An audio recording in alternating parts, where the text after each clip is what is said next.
Um produtor executivo desaparece misteriosamente em Mumbai. Esse caso foi muito comentado nos jornais na época e o título das reportagens era Separado em 300 peças.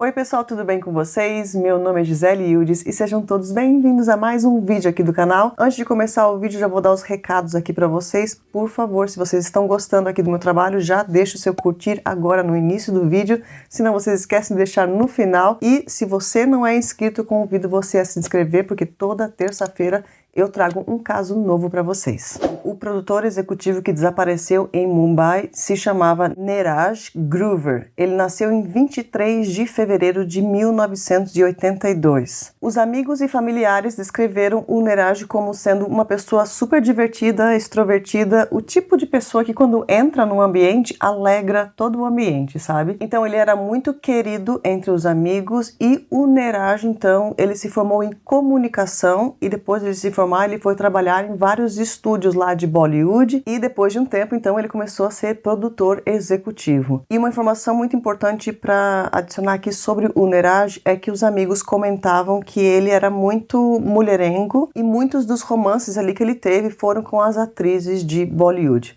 Eu não gosto de falar mal da vítima, mas essa informação aqui é muito importante a gente adicionar nesse vídeo aqui, tá? Bom, tudo vai acontecer em 2008. Nessa época, o Neeraj estava com 26 anos de idade. Os colegas de trabalho dele falaram que ele era muito trabalhador, sabe? Adorava o trabalho dele e principalmente no set de filmagem ele era sempre muito ativo e sempre muito organizado e também responsável com as reuniões que ele teria. É importante também falar isso porque no dia 6 de maio de 2008, o Neeraj então foi para o trabalho e ele saiu e falou para os colegas de trabalho que ele estava indo para casa dormir e ele precisava de uma boa noite de sono porque no dia seguinte ele teria uma reunião logo cedo e ele precisava estar com a cabeça super descansada para essa reunião importante que ele ia ter. Bom, mas no dia 7 então chega o horário dessa reunião e cadê o Neeraj? O Neeraj simplesmente desapareceu. Lá em Mumbai, ele morava também com outros colegas de quarto. E esses colegas dele falaram que ele não voltou para casa naquela noite, entre o dia 6 e o dia 7. Nos próximos dias, todos também ficaram muito preocupados porque eles ligavam direto para o telefone dele e ele não atendia, a não ser por uma ligação que foi atendida logo no dia 7, mas ele não falou alô nem nada quando ligaram. Quando essa pessoa ligou, então, se foi ele ou se foi outra pessoa que pegou o telefone, vocês já vão entender mais pro final do vídeo, essa pessoa só atendeu e desligou o telefone rapidinho. E também passaram-se mais alguns dias ali, o telefone dele é atendido novamente e dessa vez quem atendeu o telefone foi a Maria. Maria era uma atriz lá de Bollywood. Essa Maria, então, assim que ela atende, ela falou, não, o Neeraj estava aqui em casa, esqueceu o telefone aqui em casa no dia 6 de maio. Muitos dos amigos do Neeraj também já colocaram ali posters falando que ele estava desaparecido. Quem soubesse de alguma informação, por favor, né, ligar e avisar aonde que estava ele. E lembrando que ele era um produtor executivo, ele tinha muitos amigos e muitas pessoas ali do trabalho que conheciam ele também, que fizeram toda essa divulgação ali para tentar encontrar ele. A primeira coisa que a polícia da Índia então faz é, claro, chamar os amigos, né, para dar o depoimento. Os amigos mais próximos dele sabiam que ele tinha ido na casa da Maria. Lembra da Maria que atendeu o telefone? Então, nesse mesmo dia, 6 de maio. A polícia também chama a Maria para dar o seu depoimento. E agora então a gente vai entender aqui juntos quem que é a Maria, qual que é a conexão dela com o Neeraj e se ela é culpada ou não. Assiste o vídeo até o final, gente, porque os detalhes dessa história, assim, são inacreditáveis. A Maria Susairaj, ela não era lá de Mumbai. Ela, então, vem do sul da Índia. Ela cresceu e passou a maior parte da sua vida em Bangalore E desde criança ela sempre sonhava em ser uma atriz famosa, modelo, né? Trabalhar no ramo artístico. Ela entra na faculdade de jornalismo, mas ela logo larga a faculdade porque ela queria mesmo ser ali famosa, né? Então ela começa a trabalhar em produções ali de cinema e TV ali mesmo em Bangalore. Nessa mesma época, ela conhece Emile Jerome Matthew. Eu vou estar chamando ele sempre de Jerome, porque é assim que a mídia lá da Índia sempre chama ele. Então o Jerome e a Maria se conhecem lá e já começam a namorar. O Jerome, ao contrário da Maria, ele era muito estudioso e estudou por um tempão lá, fez faculdade e tal, mas logo depois ele entrou então para a Marinha da Índia. E como que era a relação dos dois? Era uma relação muito complicada, tá? O Jerome era uma pessoa extremamente possessiva, muito ciumento com a Maria, principalmente por causa da profissão dela, né? Porque ela estava fazendo naquela época alguns trabalhos como modelo, como atriz. Então, era uma relação bem complicada. Eles continuam, então, namorando mesmo assim. A Maria, então, com aquele sonho de ser muito famosa, ela fazia aqueles trabalhos ali em Bangalore, mas o que ela queria mesmo era ser uma atriz de Bollywood, que é o grande esquema lá da Índia, né, claro. E as produções são todas lá gravadas, ou a maioria delas, se eu não me engano, lá em Mumbai. Então, a Maria começa a fazer viagens rápidas para Mumbai, assim, ela vai e volta para tentar a carreira. Uma dessas primeiras viagens que ela faz foi em 2007, quando ela conhece o Neeraj, o produtor executivo, então, que desapareceu lá em 2008. Ela faz uma audição lá para um programa de TV que ele estava produzindo, mas ela não passa no teste, porque a Maria era do sul da Índia e lá onde ela morava se falava outra língua. Então, para trabalhar em Mumbai, para trabalhar em Bollywood, você precisa falar Hindi, que é uma das línguas oficiais lá da Índia, e o Hindi dela era extremamente ruim, então por isso que ela não pegou o papel. Mas o Neeraj, lembra, né, que também ele era muito mulherengo, ele se apaixona ali de cara pela Maria. E nos próximos meses, então, a Maria vai fazer isso várias vezes, a viagem para Mumbai e voltar lá para Bangalore, então, para tentar a vida lá de atriz. E todas as vezes que ela vai para Mumbai, quem consegue as audições para ela é o Neeraj, e ele tenta ajudar ela nesse ramo ali, né, para conseguir os papéis, mas até então ela não tinha conseguido nada. Em 2008, então, ela continua namorando lá com o Jerome, que nessa época já era tenente da Marinha e trabalhava lá em Kochi. O Jerome pede a Maria em casamento, então os dois ficam noivos e ela conversa com ele e fala: por favor, eu quero tentar mais uma vez, uma última vez, então, a minha carreira lá em Bollywood. Eu quero me mudar para lá e ficar um tempo lá em Mumbai. E assim ela faz, então, e se muda para Mumbai em abril de 2008. Ela vai morar no edifício Dheeraj Solitaire, que foi um edifício que ficou muito famoso depois desse caso aqui, no apartamento 201. Bom, agora já entendemos a história aqui, né? Já entendemos a conexão dos dois, do Neeraj e da Maria, e agora então vamos voltar lá para a delegacia. Os policiais então perguntaram para Maria: tá, você viu ele no dia 6, e aí? Que horas que ele foi embora, né? Ele ficou lá com você ou não? Ela falou: não, a gente não é namorado, ele não ficou no meu apartamento e ele foi embora no dia 6, do dia 6 para o dia 7, na verdade, depois da meia-noite. Depois disso, eu não vi mais ele. Só que ela dá o depoimento para a polícia e a polícia já fica ali, né, com uma pulga atrás da orelha. Por quê?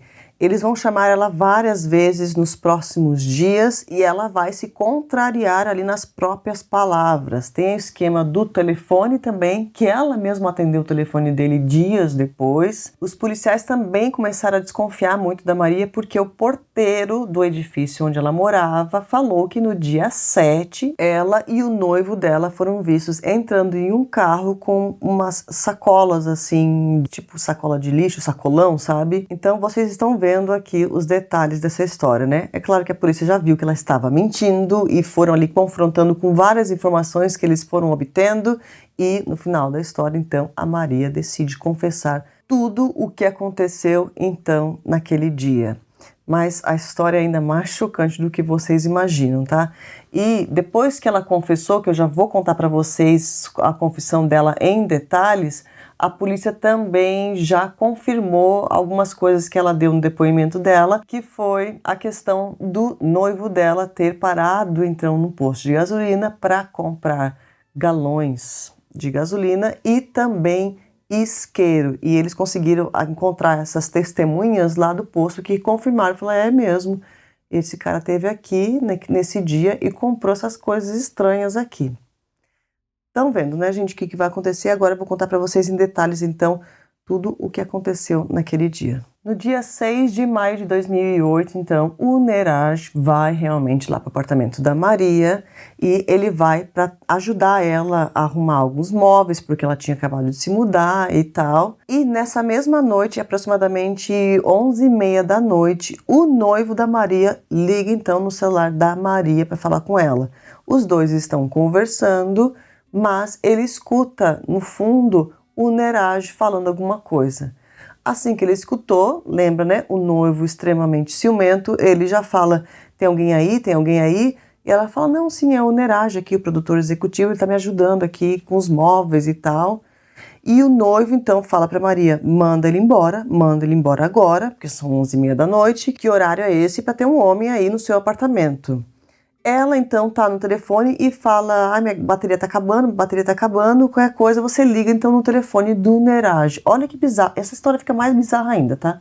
Logo em seguida, então, o noivo liga realmente no telefone do Neeraj, o Neeraj atende, os dois falam brevemente ali no telefone e o Neeraj passa o telefone, então, para Maria, que ali ela confirma, fala, não, ele tá indo embora daqui a pouco aqui de casa, e desliga o telefone.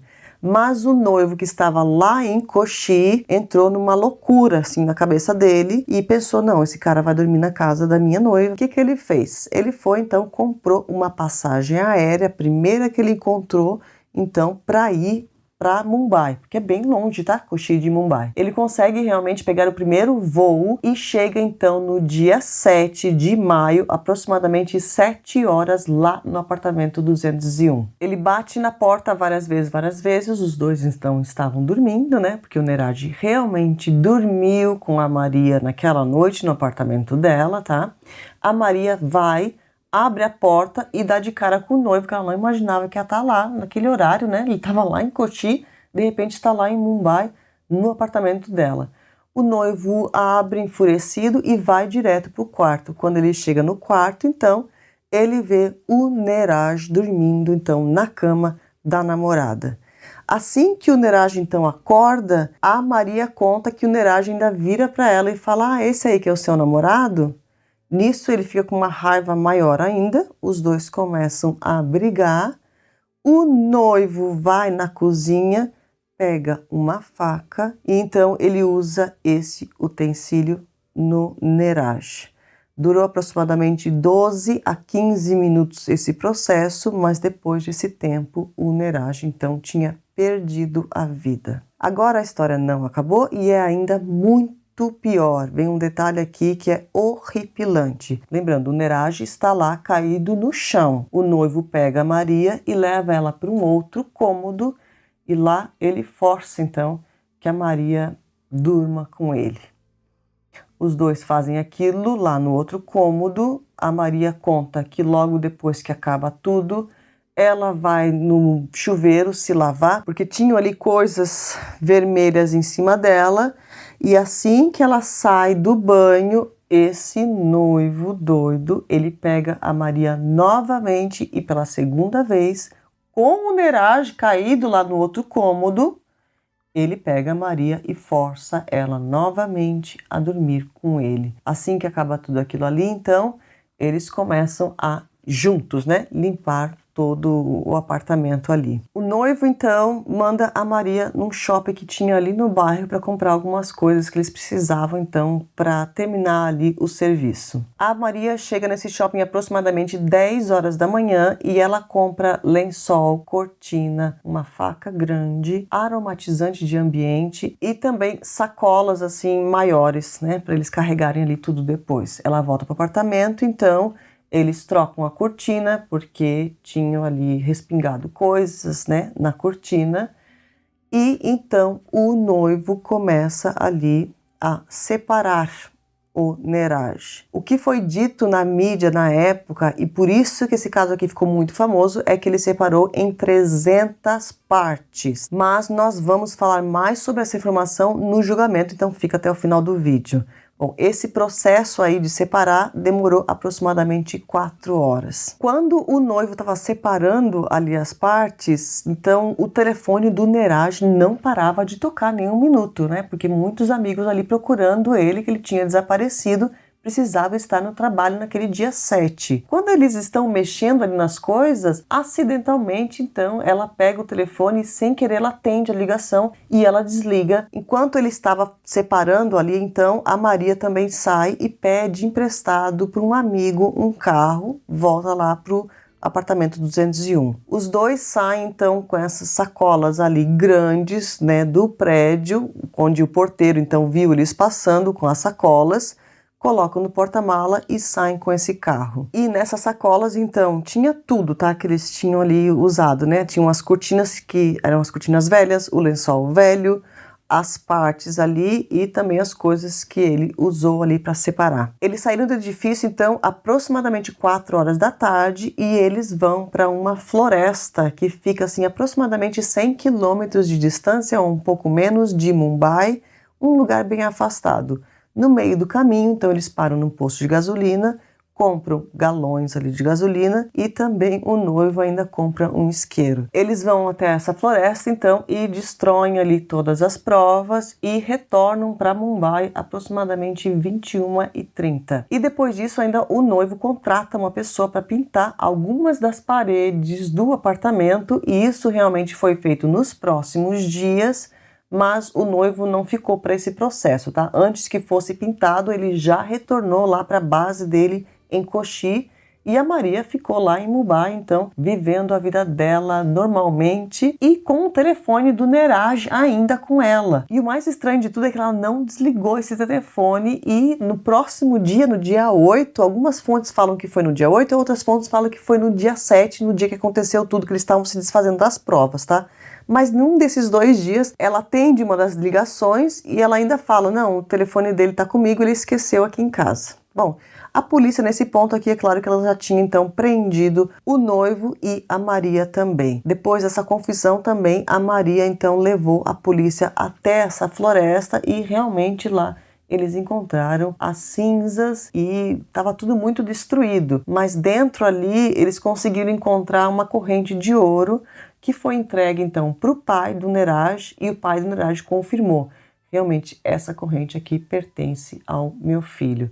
Depois, é claro que isso foi tudo levado para análise e foi confirmado realmente que era o DNA do Neeraj. Além disso, também a polícia, claro, foi no apartamento da Maria e eles conseguiram ali encontrar algumas manchas vermelhas na maçaneta e tinha no jeans dela também. Então, estava tudo confirmado ali, né? Tudo realmente aconteceu conforme o depoimento dela, mas a gente não sabe, são só as palavras dela que a gente tem, na verdade, porque o Jerome não falou nada sobre o assunto, tá? Foi só a Maria que confessou. Outro detalhe também muito estranho dessa história aqui é que entre o dia 7 e o dia 20 de maio, ó, foi o dia que aconteceu e foi 2 dias antes deles serem presos, tá? Porque o Jerome e a Maria só foram presos no dia 22 de maio. Então, entre o dia 7 e o dia 20, os dois, o noivo e a Maria, se ligaram aproximadamente 1000 vezes, aproximadamente 1000 ligações. Olha quantas ligações dá por dia. É muito estranha essa história do início ao fim, muito estranha mesmo. Bom, esse julgamento foi muito demorado, demorou 3 anos, na verdade, para ser julgado, realmente finalizado esse caso aqui. E durante o julgamento também foi ali explicado melhor sobre as 300 peças. Lembra que os restos que eles encontraram, então, que foi mais de 10 dias, né, depois de tudo ter acontecido, as cinzas, estava tudo muito destruído, não tinha como contar exatamente 300 peças e ali eles explicando, a perícia explicando que não seria possível nesse período de tempo, então de 4 horas, uma pessoa fazer isso sozinha. Então eles concluíram que provavelmente não eram 300 peças, mas o número exato ninguém até hoje sabe, porque o estado ali da cinza estava realmente, não tinha como contar. Mas mesmo assim, se vocês forem pesquisar esse caso na internet, vocês vão encontrar esse título, que é o caso do Neeraj, que foi separado então em 300 peças. A teoria da acusação era que a Maria estaria mentindo naquele depoimento, então a acusação acreditava que, na verdade, o Neeraj, então produtor executivo, teria seduzido a Maria. Se ela dormisse com ele, ele conseguiria os papéis para ela e assim ela teria feito, e eles tinham uma relação já há algum tempo, e então a Maria teria contado para o noivo ciumento tudo o que estava acontecendo, e os dois, então revoltados porque a Maria não estava conseguindo papel nenhum, resolveram então juntos bolar esse plano para acabar, para tirar realmente a vida do Neeraj. Mas o jurado não comprou essa teoria aí da acusação não, tá? O juiz então entendeu que o noivo então, em uma crise ali de ciúme, teria ido lá para Mumbai e tudo teria acontecido no calor do momento, que ele não teria então premeditado antes disso.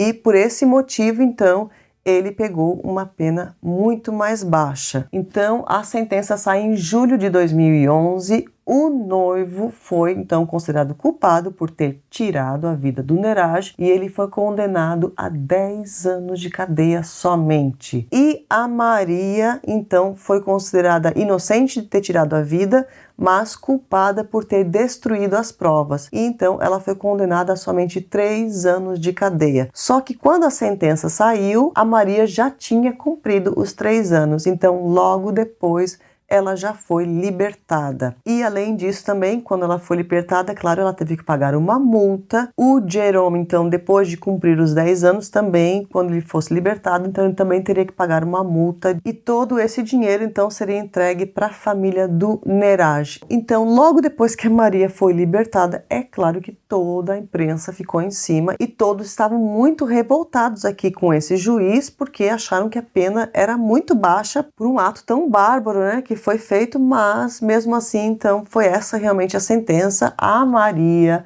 logo depois que ela é libertada também, ela vai dar uma entrevista para a imprensa, junto com o advogado dela.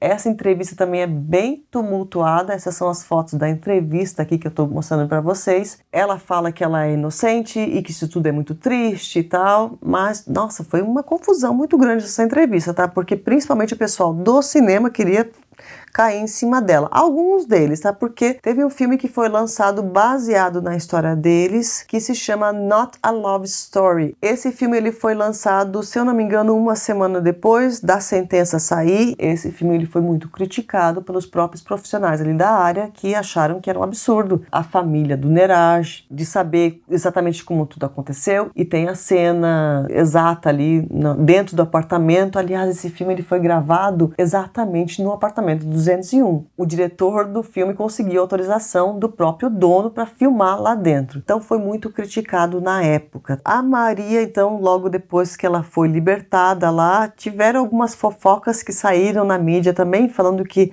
outras pessoas teriam contratado ela para fazer algum filme, mas ela não fez filme nenhum, tá? Depois disso, a carreira dela realmente acabou, simplesmente, mas as coisas foram de mal a pior, na verdade, para Maria depois, porque em 2018, a Maria foi presa novamente. Dessa vez não foi, então, ligada a nenhum ato aqui tão terrível como esse, mas ela foi presa por fraude. Sim, ela e uma amiga dela estavam ali emprestando dinheiro para as pessoas e pegando dinheiro de volta com juros, só que elas estavam ali aplicando realmente golpes e ela estava lá em Mumbai. Antes disso, não se tem muitas informações se realmente ela ficou morando por lá muito tempo, mas fato é que essa mulher foi a segunda vez para a cadeia. E sobre o Jerome, o noivo, bom, ele lembra que ele era tenente da Marinha, né? É óbvio que depois disso, é claro que a Marinha dispensou ele, né? Acabou a carreira dele também. Bom, era para ele sair agora em 2018, mas simplesmente não existe notícia nenhuma sobre a saída dele da prisão. De repente também não seja interessante para a mídia estar falando, né, sobre a saída dele da cadeia. Ele sumiu, simplesmente, tá? Mas eu acredito que ele deve estar na rua, assim, livre, né? Continuando a vida dele normalmente. Bom, essa história é muito, mas muito triste mesmo. Fez uma família, então, inteira ficar totalmente arrasada e muitos amigos do Neeraj também. Lembrando que o Neeraj era muito querido mesmo na comunidade ali de cinema e TV. E como eu sempre aviso aqui vocês no canal, é muito importante que a gente fique sabendo dessas histórias aqui. Por quê? O relacionamento da Maria e do noivo dela, o Jerome, era extremamente complicado.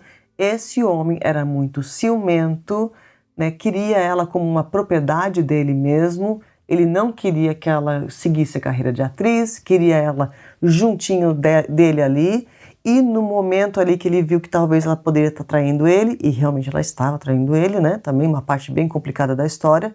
Então ele tem essa loucura muito grande e que destruiu com a vida de todo mundo simplesmente. Por isso que esse tipo de relacionamento extremamente complicado, se for o seu caso, você que está assistindo esse vídeo agora, se estiver num relacionamento aí, uma pessoa extremamente ciumenta, uma pessoa extremamente possessiva, siga o meu conselho, meu amigo, minha amiga, e se separe dessa pessoa agora, antes que seja tarde demais. Porque a gente sempre pensa que isso não vai acontecer com a gente, mas e se? Não leve em conta esse e se para sua vida não, tá? Não escolha esse tipo de pessoa, porque olha o que deu na história da Maria aqui, uma explosão, né, uma loucura ali do momento. Então é muito perigoso esse tipo de relacionamento, sim. E como eu falei aqui em vídeos antigos do canal também, se você estiver num caso já que esteja realmente complicado, não faça essa saída do relacionamento sozinho, não. Peça ajuda para os seus amigos, para os seus familiares e, se necessário, não hesite também de pedir ajuda às autoridades. Nós temos muitos aplicativos disponíveis que é muito fácil para baixar no seu celular. Tem esse aplicativo aqui que funciona lá em São Paulo. É só com um botão ali que você já aciona as autoridades. Temos também um outro aplicativo no Brasil que pode te ajudar muito, que é esse aqui. Baixa lá no seu celular que você vai ver que é muito fácil de usar e tem tudo ali para te ajudar nesse momento difícil que você está passando nessa vida. Para quem está morando aqui na Turquia, a Turquia também tem um aplicativo que é esse aqui, é o Kades. Ele está disponível em várias línguas, infelizmente ainda não temos em português, mas nesse aplicativo ali também é muito fácil para você acionar as autoridades aqui turcas para te resgatar se você estiver numa situação difícil. Lembrando que eu vou pedir também para os inscritos aqui do canal, quem mora no Brasil, se souber do aplicativo aí, outros, né, que existem de repente em outros estados do Brasil, e também para quem mora em outros países aí ao redor do mundo, comenta aqui embaixo. Tem muita gente me assistindo agora que estão comentando em espanhol. Por favor, se vocês souberem o aplicativo aí, então na Espanha ou em outros países que tenha disponível para ajudar as mulheres e homens que estão aí em situação difícil, coloca aqui embaixo também, tá, gente, para ajudar. E para os amigos também que moram em Angola e em Moçambique, eu fiquei até emocionada de receber o comentário de vocês. Eu vejo que tem muitas pessoas que moram lá e também assistem os meus vídeos. Um prazer ter todos vocês aqui. Se tiver um aplicativo aí onde vocês moram, também coloca aqui nos comentários para ajudar mais pessoas, tá bom? Antes de sair, deixa aqui nos comentários se vocês acharam essa sentença justa ou não. Vocês têm alguma outra teoria além ali do depoimento que a Maria contou? O que vocês acham que realmente aconteceu naquela noite? E por favor, compartilhe esse vídeo para mim para alcançar o maior número de pessoas possível. Um beijo grande, eu vejo vocês no próximo vídeo.